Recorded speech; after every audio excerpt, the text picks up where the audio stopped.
हाँ तो बच्चों, कैसे हैं आप सब। जैसा कि आप सभी को पता है, अपना एक्सरसाइज 10.2 चल रहा था। 10.2 में बच्चों क्वेश्चन नंबर फर्स्ट और सेकंड पूरा कंप्लीट कर चुके थे। आज लेने वाले हैं बच्चों क्वेश्चन नंबर थर्ड को। तो समझते हैं इसमें क्या लिखा हुआ है, इसमें करना क्या है। तो बच्चों देखो, सबसे पहले आपको एक सर्किल दे रखा है, मतलब एक वृत्त दे रखा है, जिसका सेंटर जो है ना, उसको क्या माना गया है, ओ माना गया है। तो पहले इतना काम कर लेते हैं। जैसे कि बच्चों आपके पास ये एक सर्किल है और ये इसका सेंटर है जिसका नाम है ओ। ठीक है, अब एक पॉइंट लिया गया बच्चों जिसका नाम है पी, और उस पॉइंट से दो टेंजेंट बनाई गई, मतलब स्पर्श रेखा है। एक का नाम है पी ए और एक का नाम है पी बी। तो एक पॉइंट लेंगे सबसे पहले। यहां पर आपके पॉइंट पी आ चुका है। अब यहां से दो टेंजेंट बनाना है बच्चों आपको, स्पर्श रेखा है। तो देखो, एक तो आपके ये बन गई, ये थोड़ा सा टच होकर निकलेगी, ध्यान रखना है ना।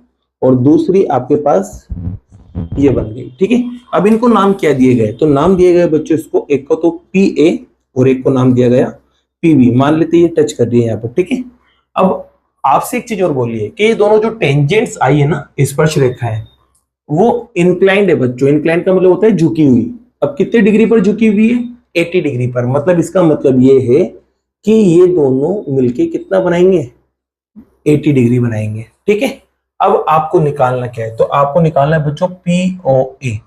अब पी ओ ए को ढूंढो। तो पी ये रहा, ओ ये रहा, ए ये रहा। तो कहने का मतलब आपको यहां से यहां तक का एंगल निकालना है। ठीक है बच्चों, अब इसको कैसे निकालें, इसको समझते हैं। तो आपको, जैसे कि बच्चों पहले वाली वीडियो में क्वेश्चन नंबर सेकंड जो अपन ने किया था, उसमें आपको पता है कि यार ये सर्किल था, दो टेंजेंट बनाई गई थी, तो आपने दोनों में से एक एंगल गायब था, उससे पता किया था क्या करके, कि चारों एंगल्स को जोड़कर निकाल सकते थे। तो यहाँ पर बच्चों ये आधे एंगल को तो आप नहीं निकाल सकते।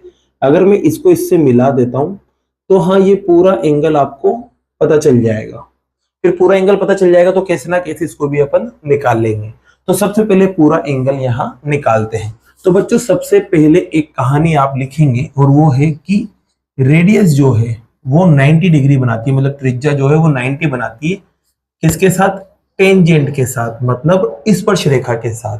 इसका मतलब ये होगा कि यहां पर भी 90 होगा और यहां पर भी 90 होगा।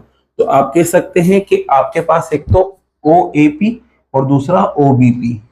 एक तो ओ ए पी और दूसरा ओ बी पी, दोनों बराबर होंगे, और दोनों ही किसके बराबर होंगे, 90 डिग्री, क्योंकि परपेंडिकुलर होते हैं, मतलब लंब होते हैं, और इसका मतलब होता है 90 डिग्री बनाना।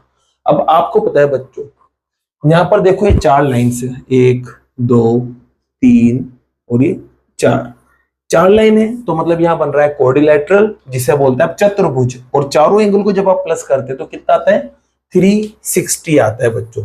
तो यहां लाइन लिख देंगे आप, sum of all angles of quadrilateral is equals to 360।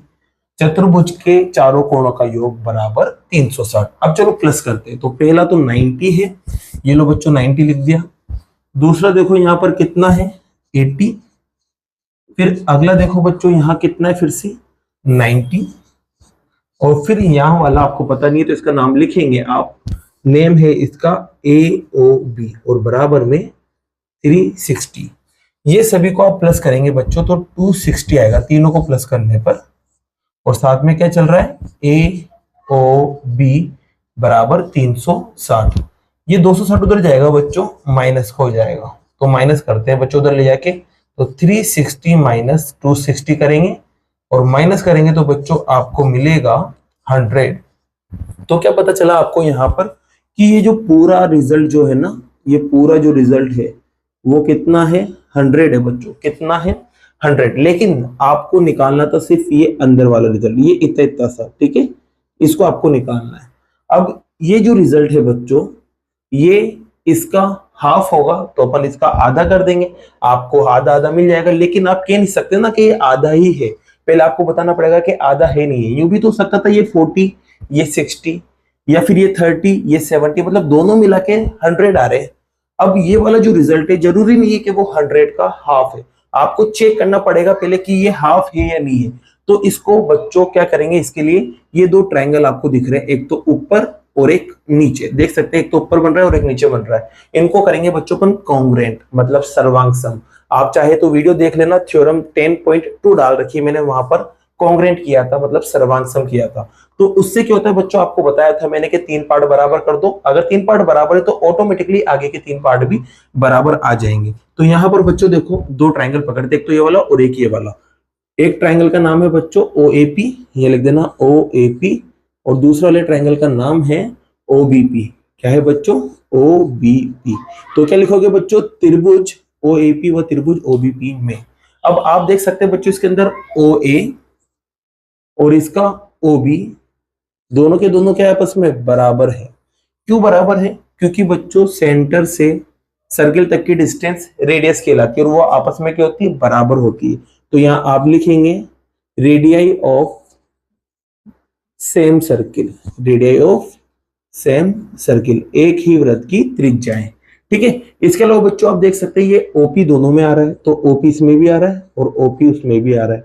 ये दोनों सेम आ रही है तो इसको बोलेंगे आप कॉमन साइड। हिंदी में क्या लिखोगे? उभयनिष्ठ भुजा। इसके अलावा बच्चों देखो दोनों में एक एक 90 डिग्री आ रहा है, एक तो इसमें A और इसमें यहां पर B, दोनों के दोनों बराबर है। क्यों बराबर है? क्योंकि दोनों के दोनों एंगल, ईच एंगल क्या है बच्चों? 90, प्रत्येक कोण 90 डिग्री है। तो बच्चों मैंने आपको बताया था कि जब भी 90 और 90 के सामने वाली लाइन आप ले रहे हो और एक दूसरी लाइन ले रहे हो तो इस कंडीशन में RHS लगता है। पीछे वाली वीडियो में जाके देख लेना, तो यह लगेगा RHS। RHS से बच्चों कहेंगे दोनों के दोनों ट्राइंगल मतलब त्रिभुज जो है वो कॉन्ग्रेंट हो जाएंगे मतलब सर्वांग सम, और ये कॉन्ग्रेंट का ही साइन होता है, ध्यान रखना। ये कॉन्ग्रेंट हो चुके हैं। अब ये कॉन्ग्रेंट हो गए ना बच्चों, तो सीधी सी बात है, यहां पर आप लगाएंगे CPCT, corresponding parts of congruent triangle, सर्वांग सम त्रिभुजों के संगत भाग बराबर होता है। आप CPCT लिखोगे, ये भी आपका काम हो जाएगा। अब इसमें बच्चों मुझे जरूरत है उस पार्ट की जो मुझे निकालना है और मुझे जरूरत है इसकी। तो कहने का मतलब ये दोनों ट्राइंगल कॉन्ग्रेंट हो चुके हैं, तो ये वाला पार्ट और ये वाला पार्ट आपस में क्या होगा? बराबर होगा। तो आप कह सकते हैं AOP या POA। निकालना क्या था देखो यहां पर POA, तो आप कह सकते हैं POA बराबर होगा POB के। किसके बराबर होगा बच्चों? POB के। क्यों? क्योंकि दोनों कॉन्ग्रेंट आ चुके तो इसके बाकी के पार्ट भी आपस में बराबर होंगे, तो ये दोनों आपस में बराबर है। तो ये दोनों आपस में बराबर है ना बच्चों, तो पूरा कितना था? 100। तो अब ये 100 का आधा नीचे होगा और आधा ऊपर होगा क्योंकि दोनों बराबर आ चुके हैं। तो आप कहेंगे यहां पर कि जो POA है ना वो क्या होगा? इस पूरे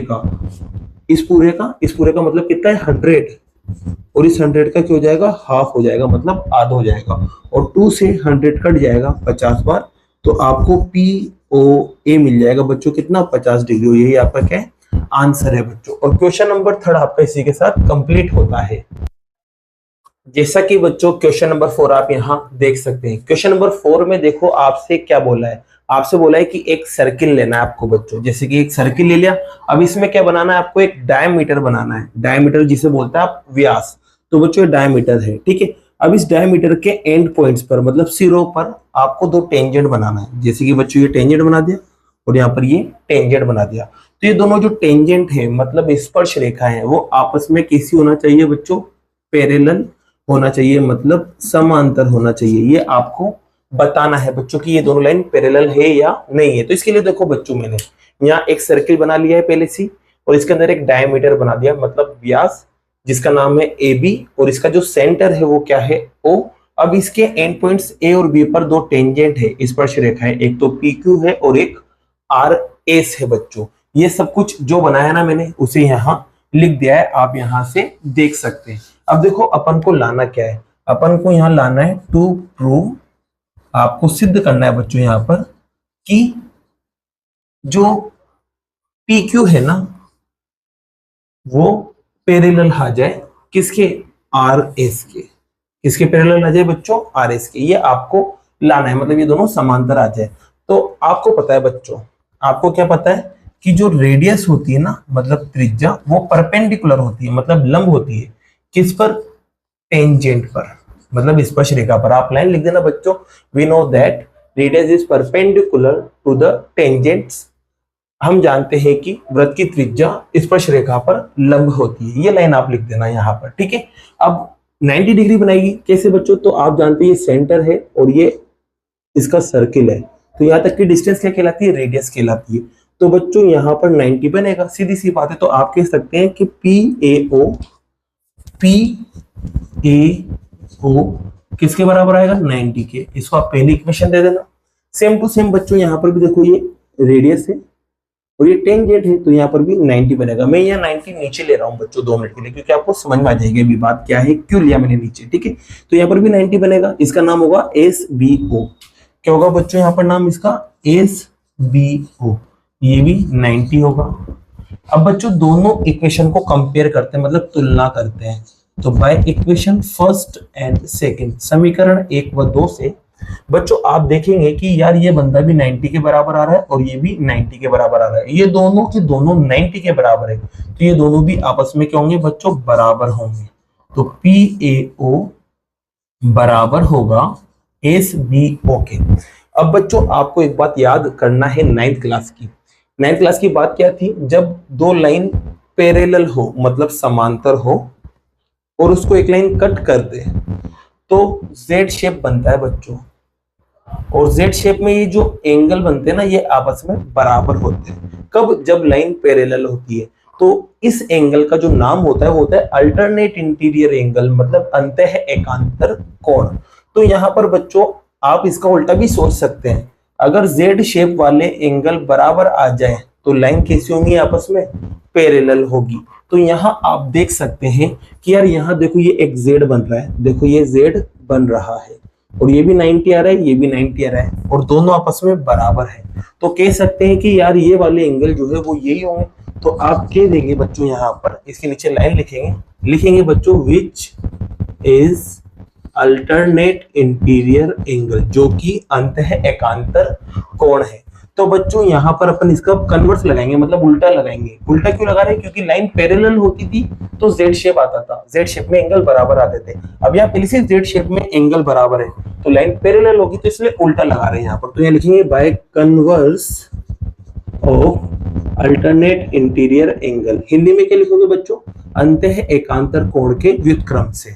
फिर उसके बाद इतना सा लिखने के बाद आप क्या कर दोगे? ये दोनों लाइन को पैरेलल बता दोगे। तो लिख देना PQ जो है वो RS के पैरेलल है, बोले तो समांतर है। और इसी के साथ आपका एक क्वेश्चन क्या होता है? कंप्लीट होता है बच्चों। अब बाकी के जो क्वेश्चन है बच्चों वो नेक्स्ट वीडियो में करते हैं। अगर वीडियो पसंद आई हो तो वीडियो को लाइक कीजिए, चैनल को सब्सक्राइब कीजिए। Thank you so much.